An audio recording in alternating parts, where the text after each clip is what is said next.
At ngayon nga may customer tayong gustong gupit ay buzz cut. Tapos umpisa natin ang paggamit ng trimmer sa paglining. Ayan, si Ruin Maigi para dun sa shaver. Malinis yung dadaanan. Tapos open guard, yan. Node 1. Tapos bawas sa 3. Yan, sa taas, 3 yan. Tapos 2, yan, gamit. Tapos 1 media, tapos 1 ulit. Yan, tapos linis na lang, blending na lang fade para lumitaw yung ganda ng fade. Yan, tanggalin mo yung guhit, yung dark spot. Yan, para kuminis. Yan, gamit yung 1. Tapos shade. Yan, yung ahit, ulit-ulit, dahan-dahan lang, bilog. Tapos naka-devil cut siya. Yan, devil cut.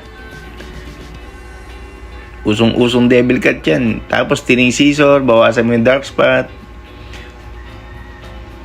Yan, tapos plantilla na.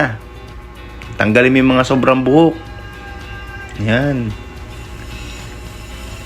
Ganda ng bana to. Tapos, ayan na yung outcome natin. Yan yung finished product natin, no?